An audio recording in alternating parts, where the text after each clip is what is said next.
అందరికీ నమస్కారం అండి. ఈరోజు నేను చేయబోతున్న వీడియో ఏంటంటే, చాణక్య నీతిలో నుంచి చేయబోతున్నాను. అదేంటంటే, ఇక్కడ ఒక లైన్ ఇవ్వబడిందండి. ఎక్కువ ఒత్తిడి పురుషుడిని దుఃఖభాజనుడిని చేస్తుందంటండి. ఈ యొక్క లైను ఈ రోజుల్లో ప్రస్తుతం ఈ రోజులకి సంబంధించిన వీడియోగా కూడా మనం చేసుకోవచ్చు. ఈ రోజులకి సంబంధించిన స్థితి పరంగా కూడా మనము ఈ వీడియోని చేయొచ్చండి. లేట్ చేయకుండా వీడియోలోకి వెళ్ళిపోదామండి. అందరికీ నమస్కారం అండి. నా వీడియోలు అందరికీ నచ్చితే కనుక లైక్, షేర్ అండ్ సబ్స్క్రైబ్ చేయండి. ఎక్కువ ఒత్తిడి పురుషుణ్ణి దుఃఖభాజనుని చేస్తుందంట. ఇప్పుడే కాదండి, ఎప్పుడైనా సరే ఇంటికి మూలం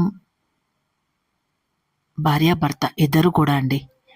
ఎందుకంటే ఒకళ్ళు బయట పరిస్థితిని చక్కబెడుతూ ఉంటే ఇంకొకళ్ళు ఇంట్లో పరిస్థితుల్ని చక్కబెట్టుకోవాలి.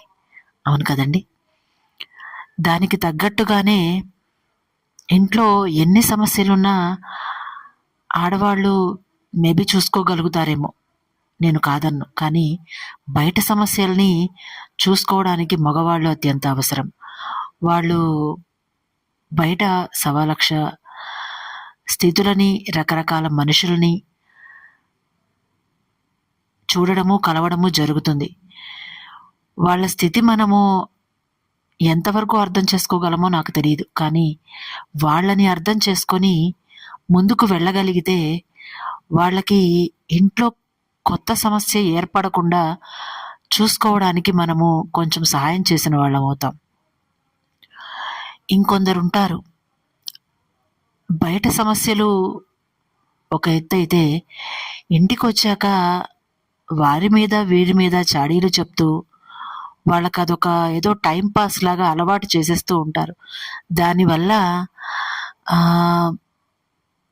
పురుషులకి కొందరికి, అంటే కొందరి లక్షణం మాత్రమే చెప్తున్నానండి, కొందరికి ఉండే అలవాటుగా ఉంటుంది ఇది.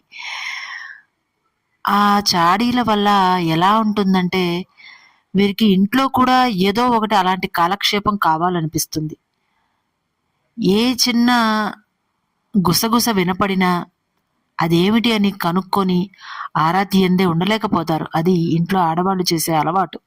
ఆ పని చేయకూడదండి, అది సరైన పని కాదు. అండ్ ఇంకొందరు ఉంటూ ఉంటారు,